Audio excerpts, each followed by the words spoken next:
Hey yo, what is going on, viewers across the tube? If you don't know by now, my name is Tyler of Chico Crypto, and welcome to the channel that isn't afraid to uncover the crypto dirt, sling it right back into the bad actors' faces. It's time for Chico Crypto.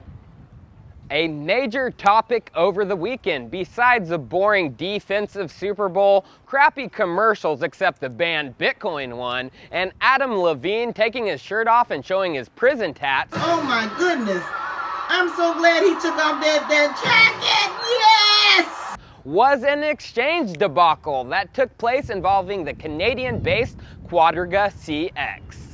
Now, I'm not going to go over the whole story of what happened because I know most of you have seen it all over the news and every other YouTuber has been covering it.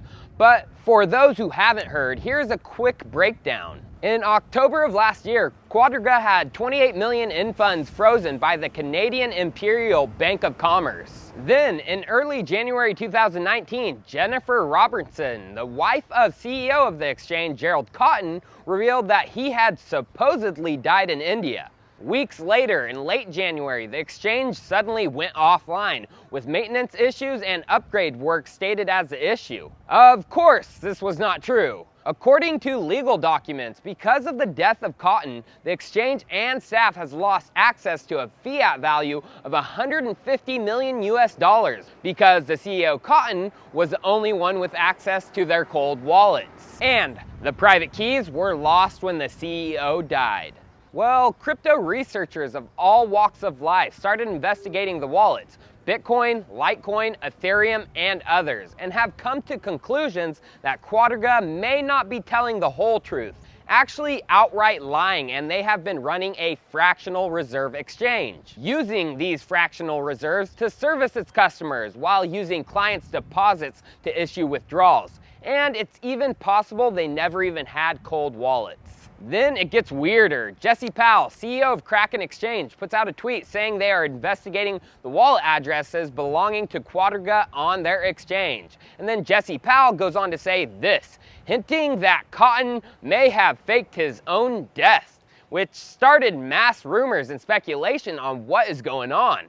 Research is still being performed, and it's too early to draw any conclusions on what exactly happened and will happen in the future. But the debacle is taken up in a Nova Scotia court, so hopefully the full truth and nothing but the truth will be revealed. But even if it is true that Cotton did die with the private keys, the end result is the same. Quadriga will lose their license, some people might go to jail, but then the users still lose all their money. Now let me get to the entire point of this video. Any centralized exchange is garbage and does shady business. Bitfinex, Binance, yes, and even Kraken, who is looking to be the good guy, is involved in very shady shit. What am I talking about? I'm talking about the Tether Mafia, which includes a ton of people in very powerful positions in crypto, like Brock Pierce, Reeve Collins, and Craig Sellers, who founded Tether, and now is maybe owned by Bitfinex. But the corporate structure is so convoluted, it's hard to tell who is all involved. But other big players involved are Jan van der Velde, CEO of Bitfinex, Giancarlo Devanisi, CFO, and Philip Potter, Chief Strategy Officer for Bitfinex. More individual persons are involved, but these are the big top dogs. Tether, the stablecoin, has surged in trading volume since the last bull run in 2017, and today accounts for at least 57% of all trading volume across all coins, as seen from this chart. Switching to this chart for 24-hour money flows of Tether, differing fiats, and individual coins. You don't have to be an economist or financial expert to see the danger to the entire crypto markets if something would happen to Tether. It controls the market. Now, switching to this chart, we see the top holders of Tether, and the Tether Treasury is the largest holder. Scum exchange Binance is next, then Huobi, Poloniex, Bitrex, Kraken, then other smaller ones. These large centralized exchanges are not clean and are involved in something that goes deeper and more corrupt than any of us want to know. Yes, it has been said and researched that the controllers of Tether have been artificially printing tethers to prop up Bitcoin in the last bull run. I've already made a video going through this, so I don't want to explain it again, because it may take a while. If you would like to check it out, click the tag above, and link is also in the description.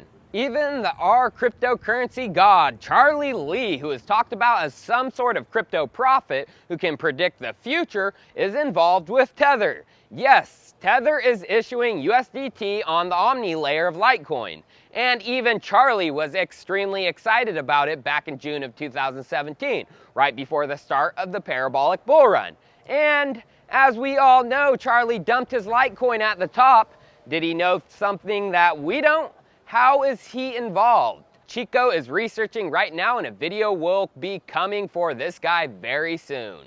So what can we do about this? And how do regular investors fight back? Do not use centralized garbage stablecoins like Tether, which are supposed to use fiat to back them, and throw a middle finger to centralized exchanges' faces. Stop using them and use actual decentralized exchanges. The stablecoin I like, DAI, which is ruled and controlled with Ethereum and smart contracts through the MakerDAO.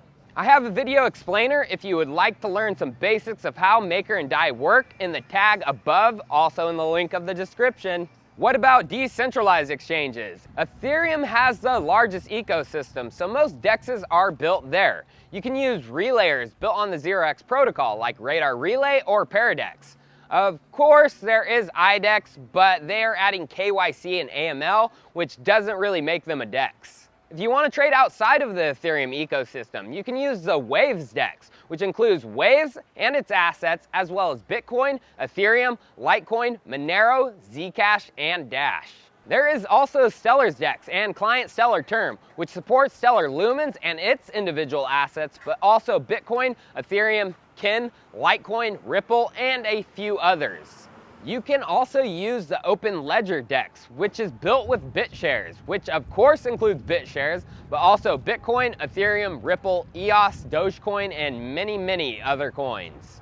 Then there is CryptoBridge, also built on BitShares, and is one of the most robust DEXs out there, with 219 crypto trading pairs and adding more every day. Now, if you're into tech, you can use Komodo's Barter DEX, which is built off of atomic swaps, which makes it the most technically advanced DEX out there, and supports 80 different cryptos, although total exchange volume is low.